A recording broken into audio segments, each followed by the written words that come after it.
There's a war going on. Good versus evil. Light against darkness. Truth against lies.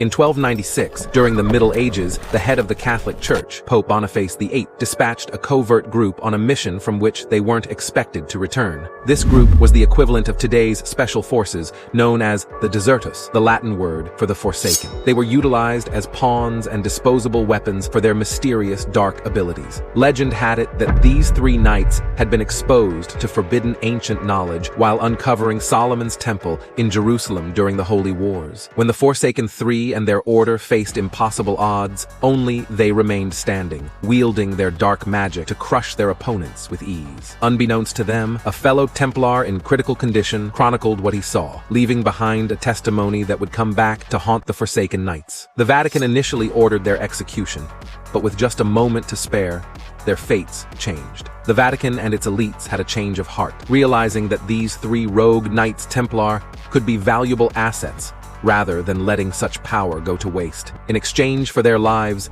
they swore eternal loyalty to the Vatican. Renowned not only for their bravery in battle, these Templars were tasked with hunting cryptids, monstrous creatures plaguing the kingdom. Reports of attacks and villagers going missing in an ancient town in Austria named Enns suggested that these creatures were emerging from the depths of hell, pure evil that needed vanquishing. The Forsaken Knights mounted their horses and headed west. As they entered the once beautiful, lively village, they felt an eerie sensation as if they were being watched. In 1296, Pope Boniface VIII sends a covert group known as the Desertus, or the Forsaken, on a mission. These three knights, exposed to forbidden knowledge during the Holy Wars at Solomon's temple, now wield dark magic. After surviving impossible odds, forcing them to use their newfound abilities, they face execution by the Vatican, but are spared to serve as assets, tasked with hunting cryptids. With reports of attacks and missing villagers in Austria, they head to the town of Enns, where evil creatures threaten the kingdom. The Forsaken Knights made their way to the outskirts of the small Austrian town in the Alps mountains. With the village on the horizon, there was light smoke trailing from it.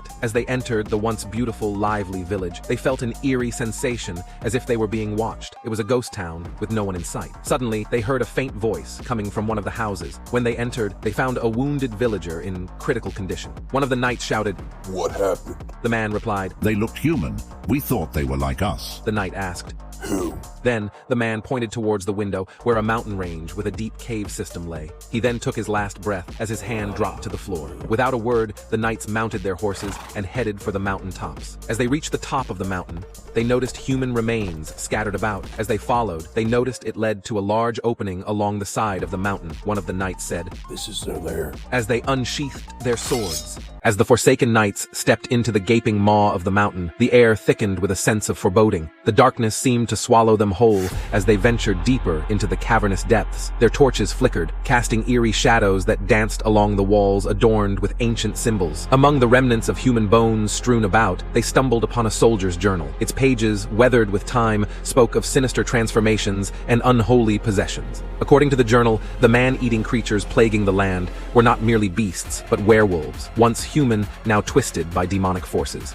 With newfound resolve, the knights pressed onward, their swords at the ready. The path led them to a vast chamber where ceremonial objects and arcane symbols adorned the walls. It was evident that dark rituals had taken place within these unhallowed grounds. Suddenly, the silence shattered as three monstrous figures emerged from the shadows. Towering over the knights, their eyes gleamed with feral hunger, their forms twisted and contorted into grotesque shapes. With a blood-curdling roar, the battle commenced. The Forsaken Knights fought valiantly, their blades clashing against the claws and teeth of the werewolf-like creatures. Each strike echoed through the cavern, a symphony of steel and fury. As the battle raged on, the air crackled with dark energy, and the ground trembled beneath their feet. With skill and determination, the knights unleashed their dark magic, weaving spells to counter the relentless onslaught of their foes. But the creatures fought with primal ferocity, their strength fueled by the demonic spirits that possessed them. In a climactic clash of wills, the Forsaken Knights rallied together, their unity a beacon of hope in the face of darkness. With a final, decisive blow, they vanquished the creatures, their bodies colliding against the jagged cave walls, with the beast hitting the ground, lifeless. The demonic presence fled the chamber. Exhausted but victorious, the Forsaken Knights found an ancient stone entrance with symbols they've never seen before. The three knights simultaneously drew back their hands,